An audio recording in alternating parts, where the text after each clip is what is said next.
지난주에 이어서 오늘은 교회가 하는 일까지 우리가 같이 좀 공부하기를 원하는데, 지난주에 일단 교회란 무엇인가라는 거에 대해서 교회에 몇 가지 모델들이 있다고 말씀을 드렸는데, 지난주에 이야기하고 함께 공부한 모델이 이제 두 가지입니다. 하나는 에덴 동산 모델이 있는데요. 이 에덴 동산은 사실은 이제 완벽한 교회의 모습이라고 볼 수 있습니다. 완벽한 교회의 모습이고, 여러분 가끔 영구적으로는 아니지만 이제 저의 경험이기도 한데, 가끔 실제로 이 땅에서 사역하는 그 어떤 시간 속에서 가끔 이것이 정말 에덴 동산에서의 교회의 모습이 아닐까라는 그런 느낌이 들 만큼의 그런 그 교회의 신비로운 모습을 경험을 할 때가 있습니다. 우리가 오늘 지금 사도행전 2장 43절에서 47절 말씀을 읽었잖아요. 오늘 읽은 이 말씀은 사실 이 땅에 있는 교회로서 사실 거의 에덴 동산에서의 이 교회의 모습으로 굉장히 가까이 나아가는, 거의 회복한 모습까지 100% 회복이다 이렇게 보기는 조금 어렵지만, 그러나 정말 이 땅에서 이루어 가야 할 교회의 아주 추구해야 할 그런 이상적인 모습의 교회가 오늘 우리가 읽은 이 사도행전 2장 43에서 47절 말씀에 기록이 되어 있습니다. 너무나 감사하게도 이렇게 목회 사역을 하는 과정 가운데 요런 시간이 바로 이런 경험이, 이런 상태가 에덴 동산과 같은 그런 교회의 모습이 아니었을까, 이렇게 몇 번 생각했었던 적이 있었습니다. 그런 느낌을 가졌던 적이 있었습니다. 그러나 이 에덴 동산의 교회의 모습은 우리가 추구하고 그래야 되지만, 현재 우리가 이 땅에 살아가면서 이 죄의 영향을 받으면서 살아가기 때문에 교회가 완전하고 완벽한 모습의 그러한 어떤 그 교회의 분위기나 또 교회의 그 상황들이 그렇게 완벽한 모습으로 비춰지고 느껴지는 것 같다가도 곧 바로 공격당할 수밖에 없는 것이 오늘날 교회의 현실입니다. 사탄은 끊임없이 교회를 난장판으로 만들기 위해서 공격을 합니다. 교회의 여러 부분들을 공격합니다. 사탄은 우리보다 훨씬 더 악랄하고 우리보다 훨씬 더 나쁜 의미에서 지혜롭습니다. 사람보다 훨씬 더 뛰어난 능력을 가지고 있죠. 그리고 여러분, 사탄이 뭐 이렇게 한가롭게 놀겠습니까? 세상에서 제일 바쁜 존재가 이 사탄이에요. 이 악한 영의 세력이에요. 어떻게 하면 한 영혼이라도 하나님의 구원받는 백성에서 끌어잡아 당겨가지고 어떻게든 그냥 지옥불 맛을 보게 하려고 이렇게 길을 쓰고, 그래서 그 베드로 사도가 뭐라고 이야기했어요? 깨어 있어라. 깨어 있지 않으면 이 마귀가 우는 사자같이, 사자가 그 정말 이 으르렁거리면은 얼마나 그 가까이에서 보면 섬찟하겠습니까? 우는 사자같이 그렇게 지금 먹이를 찾는 그러한 사탄의 모습을 표현하면서 오늘날 삼킬 자를 두루 찾아다닌다. 그러니까 깨어 있어라, 이렇게 말씀을 하고 있는 거예요. 그러니까 우리가 계속해서 정말 에덴 동산 같은 교회의 모습을 추구해 가야 하는데, 사실 우리가 이제 경험하는 교회는 어떤 교회들이냐면은 이 노아의 방주 같은 교회라는 거예요. 노아의 방주 안에, 그 안에 있는 여러 그 상황을 상상해 보십시오. 어떻게 그 노아의 방주 안에서 평화로운 일상이 이어지겠습니까? 얼마나 그 홍수가 나서 이 물이 가라앉을 동안에 뭐 몇백 일을, 150일 이상을 그 노아의 방주 안에서, 답답한 그 방주에서 그렇게 지내야 되는데, 어떻게 거기에서 평안하고 또 여유롭고 또 안락하고 또 이런 어떤 천국의 그러한 경험을 할 수 있겠어요? 적어도 동물들끼리 싸우고 잡아먹진 않는다 하더라도 동물들이 그 쏟아내는 그 수많은 그 분비물들의 그 냄새만 하더라도요, 이 노아의 방주는 정말 너무너무 향기로운 곳일 거라는 거예요. 너무너무 견디기 힘든 냄새가 가득한 곳이 노아의 방주일 거라는 거예요. 근데 그래도 어떻게 합니까? 방주 안에 있어야 됩니다. 왜냐? 방주 밖에는 뭐가 있어요? 물이 있어요, 물. 물이 넘실넘실거리는데 방주 밖에 나가면 살 수가 없습니다.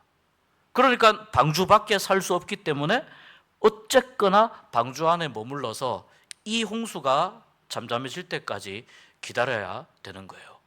그러니까 그런 그 방주 안에서 동물들끼리 천적도 있을 수 있고 기분 나쁜 일이 있을 수도 있고 또 이쪽에서 분비물 냄새가 나고 저쪽에서 동물이 막 으르렁거리고 짖어대고 그런 막 너무너무 막 혼란스럽고 그러한 상황 가운데 있다 할지라도 방주 안에 있어야 된다는 거예요. 여러분, 이 교회 안에 우리가 다 그런 존재들로 우리가 교회 안에 들어와 있는 거예요. 우리가 전부 다 이렇게 교회 올 때 항상 우리가 꽃단장들을 하고 오시지만 우리의 속에 있는 본성들은 뭐예요? 전부 그런 본성들을 다 가지고 있는 거예요. 다 그런 본성들이 있고 조금만 나를 잘못 건드리면 어떻게 합니까? 그 본성들이 막 튀어나오게 되죠. 조금만 기분 나쁘면 또 조금만 뭐가 마음에 안 들면 본성들이 튀어나옵니다. 그런 것들이 또 교회의 갈등의 하나의 이유가 되고 씨앗이 됩니다. 그렇다 할지라도 여러분, 그렇다 할지라도 어떻게 해야 된다는 거예요? 방주 안에 있어야 되는 것처럼 교회 안에 있어야 된다는 거예요. 자, 이 방주가 또 하나의 교회의 모습을 보여주는데 여기서 중요한 건 뭐냐면 교회를 떠나면 안 된다. 교회를 나가면 안 된다라는 겁니다. 그다음에 세 번째 이제 말씀드릴 것이 이 그 성경에서 이야기하는 성경의 어떤 그 맥을 잡아서 성경을 그 읽으면서 갈 때 약속의 관점에서 성경을 읽을 필요가 있다고 말씀을 드렸습니다. 자, 이제 노아의 방주 사건이 지나고 창세기 12장으로 넘어와서 하나님이 이제 아브라함부터 부르십니다. 아브라함을 부르시면서 그 아브라함에게 하나님이 약속을 하십니다. 아브라함에게 이제 약속을 하십니다. 내가 너로 함께하고 복을 주고 너로 많은 민족이 복을 받게 하겠다. 이렇게 아브라함에게 많은 민족의 또 조상이 되게 하겠다. 약속을 하십니다. 그리고 나서 이 아브라함으로부터 나오는 그 혈통, 그 혈통을 중심으로 이제 민족이 만들어지게 됩니다. 이 민족이 이집트에서 400년이 넘는 시간을 지내면서 거기에서 하나의 민족으로 형성이 되게 됩니다. 이들이 이스라엘 민족입니다. 아브라함의 아들이 이삭이죠. 이삭의 아들이 야곱이죠. 그 하나님이 야곱을 너는 이제 하나님과 씨름해서 내가 너를 인정했기 때문에 이름을 바꾸어 주겠다. 그래서 너를 야곱이라 하지 말고 이스라엘이라고 불러라. 그래서 거기에서 이스라엘 민족의 이름이 나오는 겁니다. 그런데 이 이스라엘 민족에게는 그럼 뭐가 있습니까? 하나님이 아브라함에게부터 하신 약속이 있는 거예요. 그 약속이 뭐예요? 짧게는 가나안 땅으로 들어가는 거예요. 길게는 뭡니까? 아브라함부터, 아니 사실 그 이전부터 아담 시대부터 하나님이 하신 약속 중에 하나가 뭐냐면 구원의 약속을 하나님이 하시는 거잖아요. 그런데 이제 이 구원의 약속과 가나안 땅으로 다시 돌아가게 하겠다고 하는 이 약속을 붙잡고 이스라엘 백성들이 출애굽을 하는 거예요. 이집트에서부터 하나님이 이 백성들을 불러내시는 사건이 출애굽입니다. 교회를 여러분 에클레시아라고 이야기합니다. 에클레시아가 이 그리스어인데요, 헬라어인데요. 에크라고 하는 말하고 클레오라고 하는 말이 같이 붙은 말이에요. 에크는 뭐냐면은 어디 밖으로 이런 뜻이에요. 어디 밖에. 클레오는 부르다 이런 뜻이에요. 에클레시아는 뭐냐면 어디 밖으로 부르다 이런 뜻입니다. 아브라함에게 적용하면 뭐예요? 여러 많은 민족들 가운데에서 여러 많은 민족의 조상이 될 수 있는 가능성 가운데에 하나님이 아브라함을 부르신 거잖아요. 이 출애굽한 이스라엘 백성들에게 적용하면 어떻게 됩니까? 이들을 이집트에서부터 하나님이 약속하신 땅으로 부르신 거예요. 그래서 이 출애굽한 이스라엘 백성들의 이 모습 자체가 또 하나의 교회의 모델이 될 수 있는 거예요. 말하자면은 짧게는 가나안 땅으로 들어가는 여정, 길게는 뭡니까? 이 백성, 이 민족 안에 뭐가 있다는 거예요? 하나님의 구원의 약속이 있고 하나님께서 구원을 이루실 메시아가 이 민족 안에 있을 거라는 것이 아브라함에게 하신 약속 안에 들어있는 핵심적인 내용입니다. 자, 이 백성들이 이집트에서부터 나와서 어디로 갑니까? 가는 목적지가 있습니다. 가나안 땅으로 갑니다. 가나안 땅은 왜 가야 됩니까? 거기에 하나님의 약속이 있기 때문에 가는 거예요. 그리고 하나님이 약속하신 땅이기 때문에 가는 거예요. 인생은 어디에서 와서 어디로 가는가? 인생은 어디에서 왔습니다. 우리가 전부 다 어디로부터 왔습니다. 우리가 어디로 갑니까?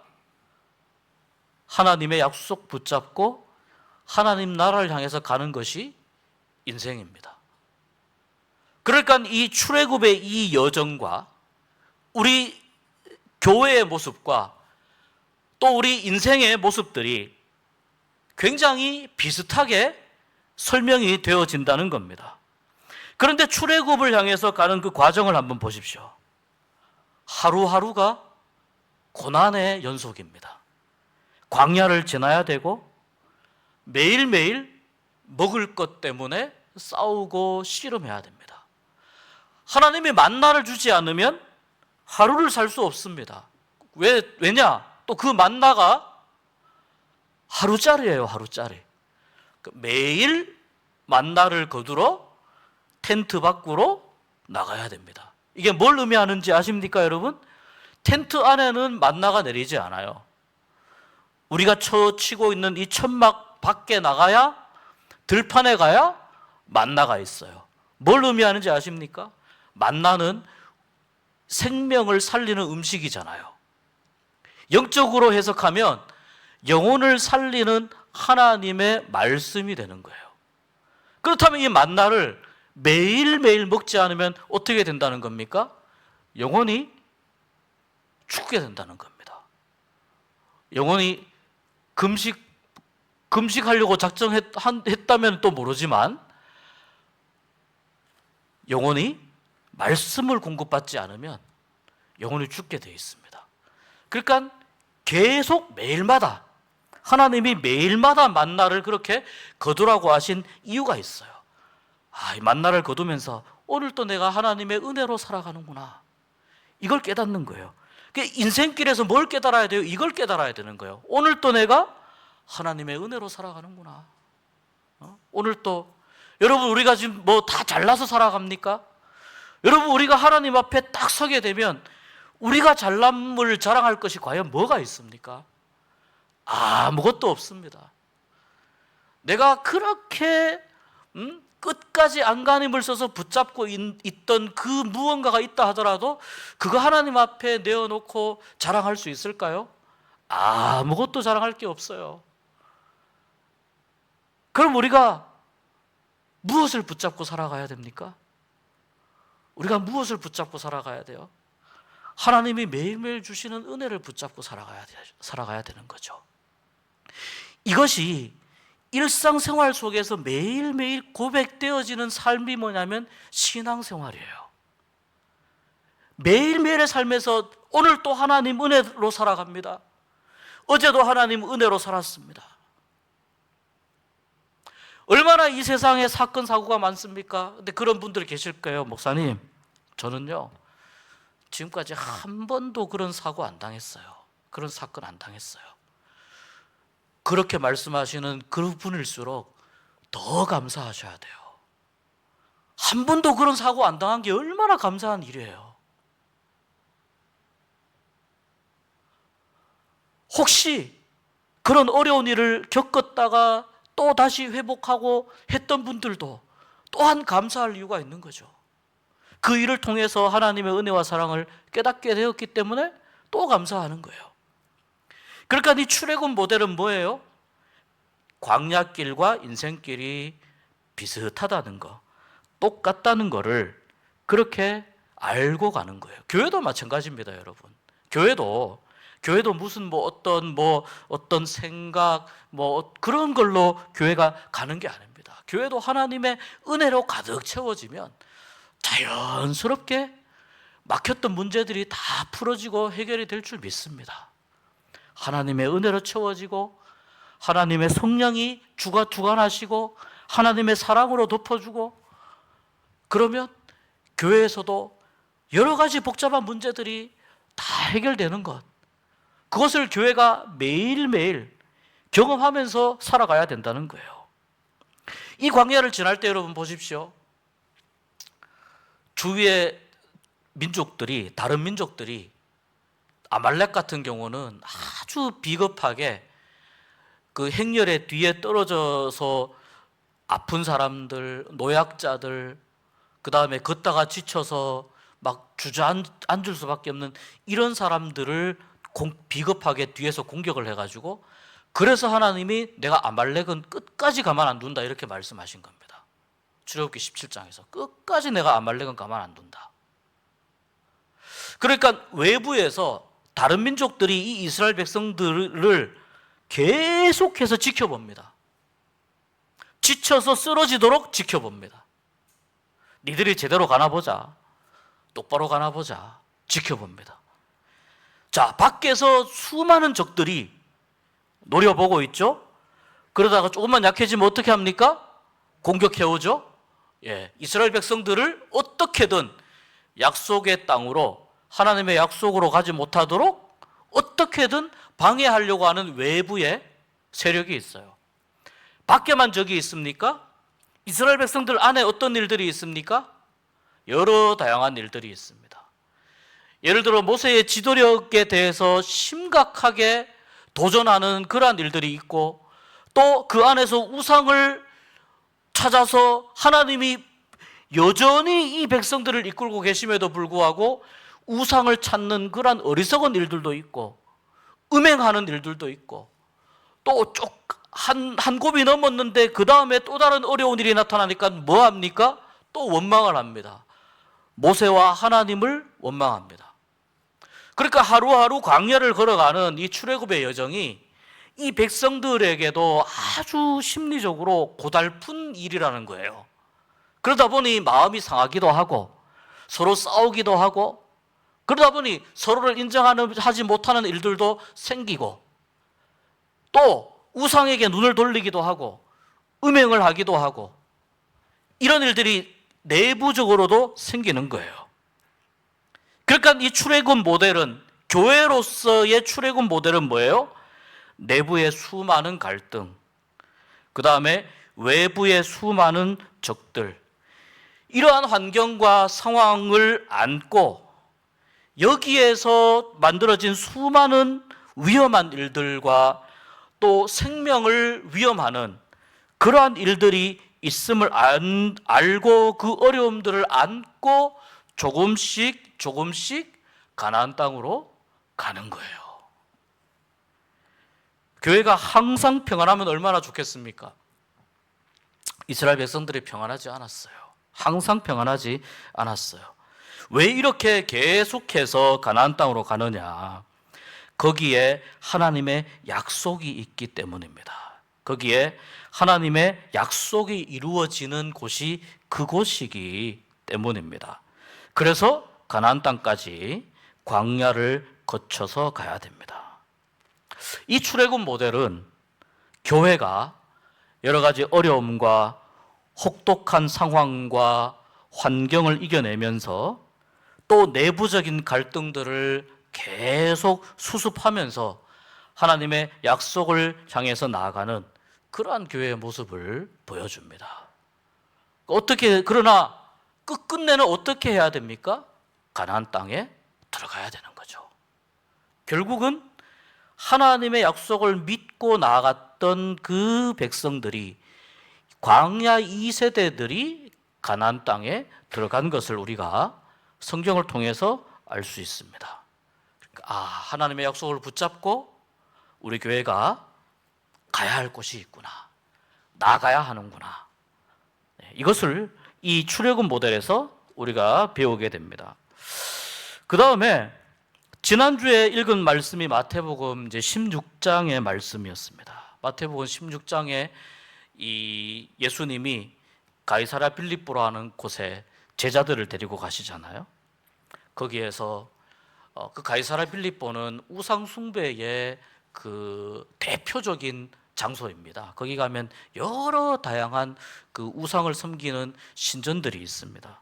거기 데리고 가셔서 거기에서 제자들에게 물어보시죠. 사람들이 나를 누구라 하느냐, 뭐 엘리야 또는 뭐 선지자, 이런 이야기들을 합니다. 그러니까 예수님이 제자들에게 너희는 나를 누구라 하느냐 이렇게 물었습니다. 그때 베드로가 예수님께 대답합니다. 주는 그리스도시요 살아계신 하나님의 아들이십니다. 주는 그리스도시요 살아계신 하나님의 아들이십니다.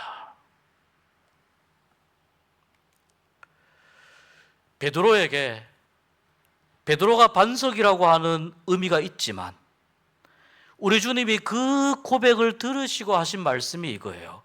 내가 이 반석 위에 교회를 세우겠다.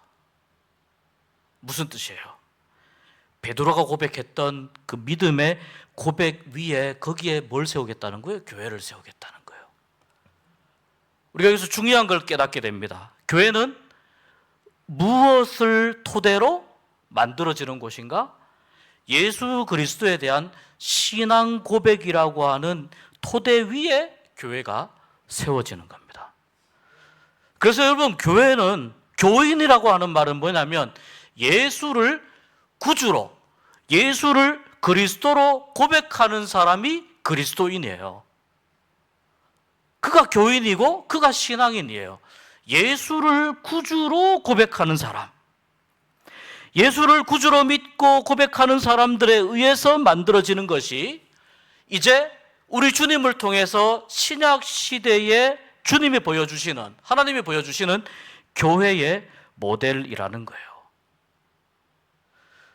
자, 구약에서부터 계속해서 이어져 내려왔던 중요한 관점이 약속이라고 하는 관점이 있다고 말씀드렸어요. 그 약속의 당사자가 누구예요? 예수 그리스도잖아요. 구원을 이루어 가시는, 구원의 주체가 되시는 예수 그리스도가 이 땅에 오셨고, 이제 구약에서 이야기하는 그 약속이 예수님이 이 땅에 오심으로 인해서 이루어지는데, 그 구약의 약속이 이루어지는 현장 가운데에서 하나님이 온전한 교회가 되기 위해서 무엇을 원하시느냐 하면 성도들의 신앙 고백을 원하신다는 거예요. 구약의 출애굽 모델이나 이런 모델에서는 그냥 약속으로만 존재했던 그러한 구원사라고 하는, 구원의 역사라고 하는 이 관점이 예수님이 이 땅에 오심으로 인해서 이제 눈에 보여지게 되었습니다.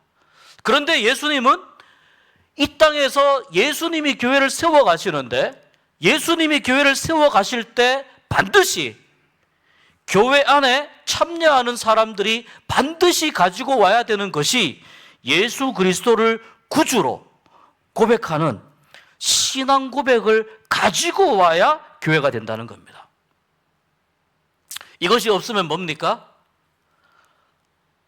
십자가 종탑이 달려있고 천석, 이천석, 수천석이 되는 거대한 예배당을 가지고 있어도 그 안에 예수 그리스도를 구주로 고백하는, 한 사람 한 사람이 예수 그리스도를 구주로 고백하는 신앙 고백이 없으면 그건 교회가 아니라는 뜻입니다. 그러니까 교회의 주인은 이제 뭐가 되는 겁니까? 예수 그리스도가 되는 거죠. 그래서 예수님이 교회의 머리가 되시는 거예요.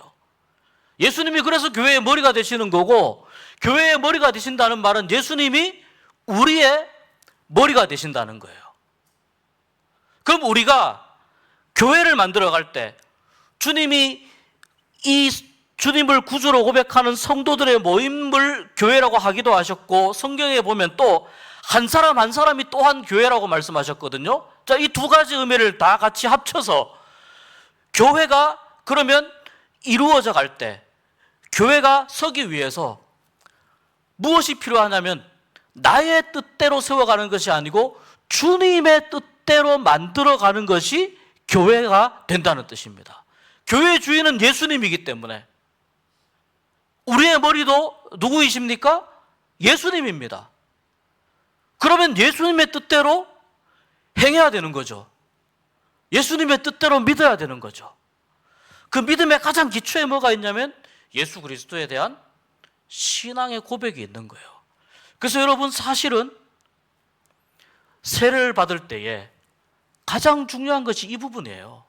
세례 받을 때 내가 정말 예수님을 구주로 믿고 고백하는가? 예수님은 나의 구주이신가? 그리고 여러분, 이 세례가 교회에서 규칙적으로 계속 반복되잖아요. 세례 받은 성도들은 이제 세례식이 있을 때 세례 받는 성도의 공적인 증인이 됩니다. 그때 여러분, 질문을 세례 받는 사람에게 질문을 합니다. 예수를 구주로 믿기로 서약하십니까? 고백합니까? 네, 고백합니다. 그런데 이 질문은 일어서서 손들고 서약하는 세례자에게만 하는 질문이 아니고 앉아있는 모든 성도들에게 똑같이 던지는 질문입니다. 어떤 질문이에요? 당신은, 여러분은 세례 받고 나서 지금까지 예수님을 구주로 모시고 살았습니까? 그 질문을 동시에 던지는 거예요. 지난번 세례 받을 때 그 질문을 받았는데 오늘 세례식 할 때 또 이 질문을 나에게 던짐으로 인해서 나의 신앙을 다시 한번 확인해 보는 겁니다. 나의 신앙 고백이 여전히 제대로 되어 있는가? 주인이신 예수님을 막 쫓아내고 내가 주인이 되려고 하는 건 아닌가? 이것을 계속해서 점검하고 확인해가는 과정이 뭐냐면 이제 신약 시대에 우리가 만들어가는 교회의 이 모습이 됩니다. 그래서 여러분, 교회는요, 건물이 아닙니다. 단연코 교회는 건물이 아닙니다. 교회는 사람입니다, 여러분. 교회는 사람이고 교회는 사람들의 모임이에요. 예수님을 구주로 고백하는 사람들의 모임이 교회가 되는 거예요. 함께 모여 있는데 성경책도 읽고 십자가도 달려있고 찬송가도 부르고 기도도 하는 것 같은데 그 마음속에 예수를 구주로 고백하는 그 고백이 그 마음속에 없으면은 그 모든 건 다 뭐예요? 쇼하는 거예요, 쇼. 하나님 앞에서 쇼하는 거예요. 여러분, 이 질문은 누가 여러분에게 던지기 전에 스스로 계속해서 이 질문을 던져 보셔야 됩니다. 이 질문을 계속 던져 보셔야 됩니다. 왜냐하면 하나님께서 맨 마지막에 이 질문을 하실 것이기 때문입니다. 맨 마지막에 하나님 앞에서 그때 하나님이 그 질문을 하실 때 그때 내가 이 고백을 할 수 없다면 내가 지금까지 지내온 이 시간 동안 예수님을 구주로 모시고 고백하고 나의 주인이, 교회의 주인이, 내 삶의 주인이 내가 아니라 주님이시라고 고백하고 살았습니다. 그렇게 고백할 수 없다면 하나님 앞에서 어떻게 할 겁니까?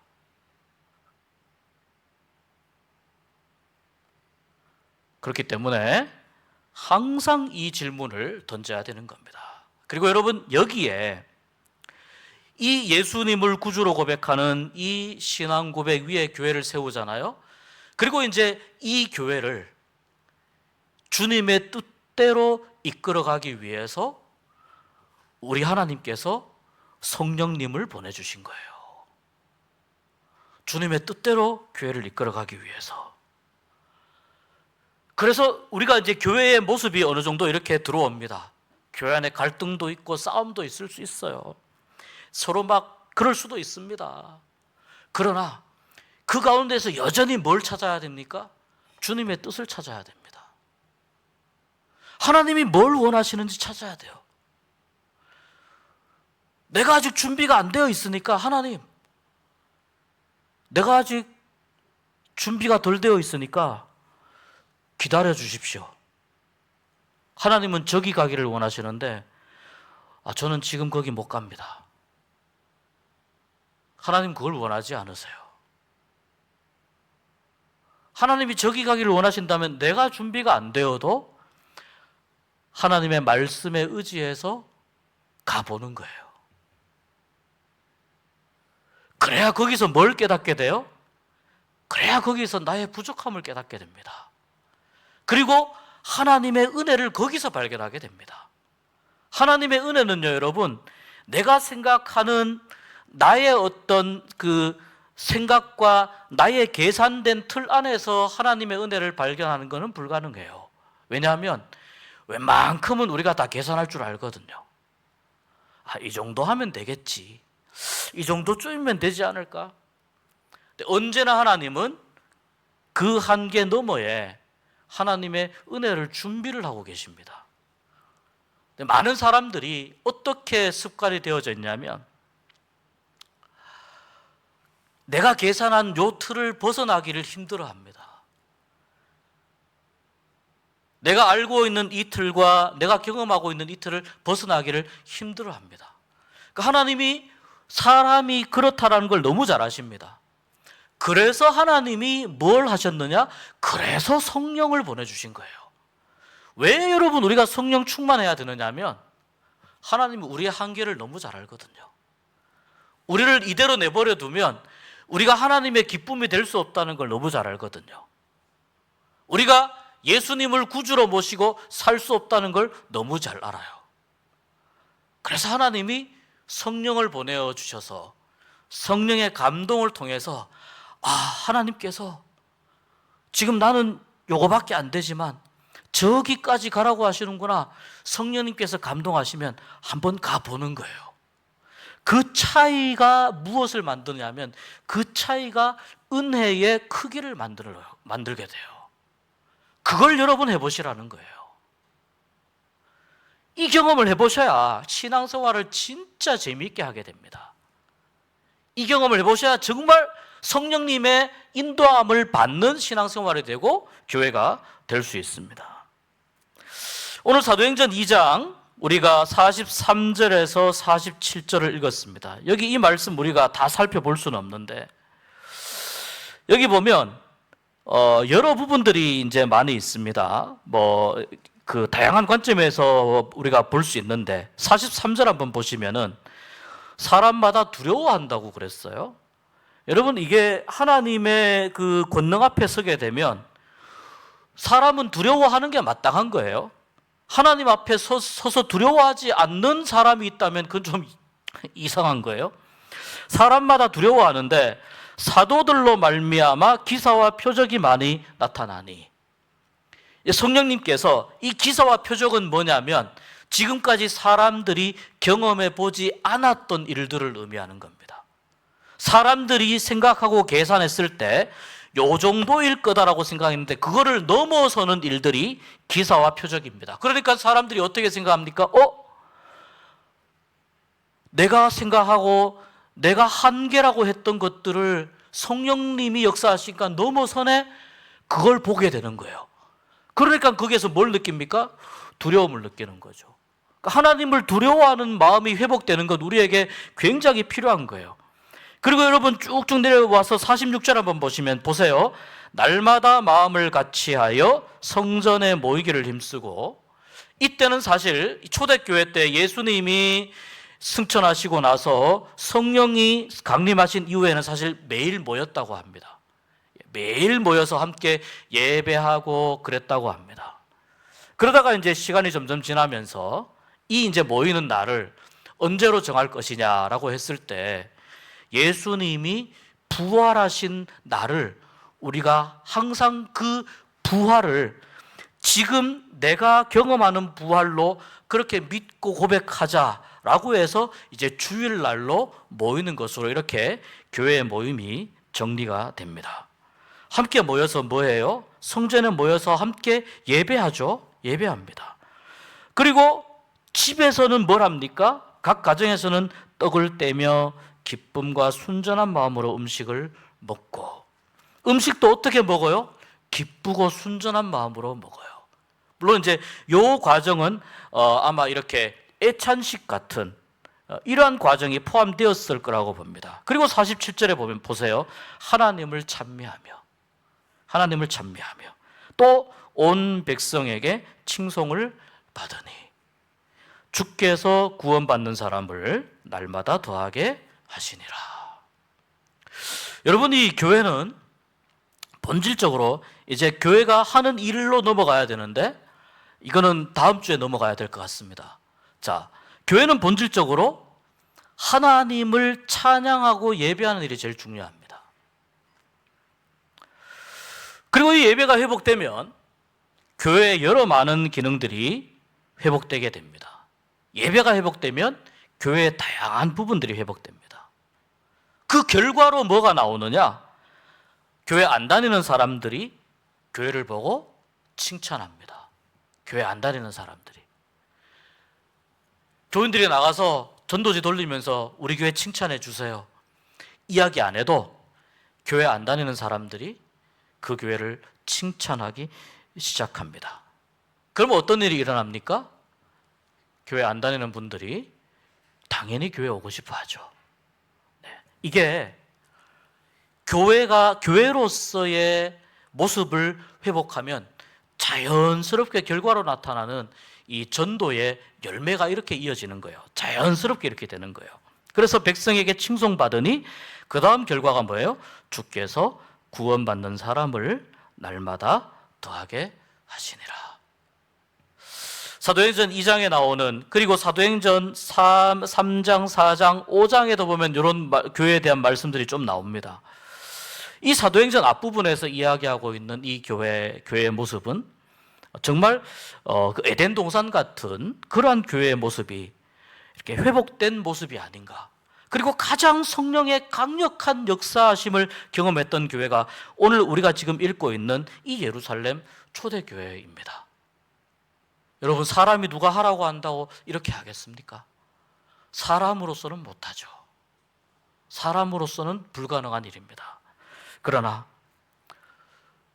신앙 고백 위에 신앙 고백을 가진 성도들이 모여서 성령님의 뜨거운 임재와 성령님의 역사하심을 경험하고 누리게 될 때, 성령님의 인도하심을 따라서 교회가 한 마음으로 움직여갈 때, 그때 어떤 일이 일어난다는 거예요? 교회가 정말 에덴 동산, 하나님의 나라의 그 모습을 교회가 회복하게 된다는 거예요. 교회 안에도 회복이 일어나고 교회 밖에서 교회를 사모하는 일들이 생겨나게 된다는 거예요. 여기에서 요 과정 가운데에서 교회가 해야 하는 일들이 좀 있습니다. 그래서 이 부분은 다음 주에 계속해서 함께 공부하도록 하겠습니다. 여러분, 오늘 이렇게 교회의 모습에 대해서, 교회란 무엇인가를 우리가 이제 제목으로 잡았으나 사실은 교회가 하는 일이라는 걸 제목으로 잡았으나 사실은 교회의 모델들을 좀 살펴보는 시간을 이렇게 가졌습니다. 여러분, 교회는 어떻게 보면 인간적인 눈으로 보면은 참 어떻게 보면 형편없는 곳일 수도 있습니다. 그러나 여러분, 하나님은 늘 형편없는 사람들을 불러서 하나님의 거룩한 일들에 함께 참여하게 하시거든요. 형편없는 사람들이, 별 볼 일 없는 사람들이 하나님이 기뻐하시는 교회가 되고 하나님이 기뻐하시는 사람들이 되고 사람들에게 칭찬받는 그런 사람들이 될 수 있는 방법은 하나예요. 뭐냐면 성령의 충만함을 받는 거예요. 우리가 그래서 늘 성령을 사모하면서, 우리가 여러분 기도할 때에, 여러분 개인적으로 기도할 때에도 그렇고 항상 성령의 충만함을 사모하는 기도를 하시기 바랍니다. 언젠가 여러분이 하나님께서, 성령께서 충만히 임하게 되실 때에 그때 정말 놀라운, 내 한계를 뛰어넘어서는 하나님의 놀라우신 은혜를 경험하게 되면서 하나님을 더 기쁘게 찬미하고 하나님을 더 뜨겁게 예배하고 하나님의 영광을 드러내는 그러한 교회로 회복되고 세워지는 은혜가 여러분 모두에게 나타날 수 있게 되기를 주의 이름으로 축복합니다.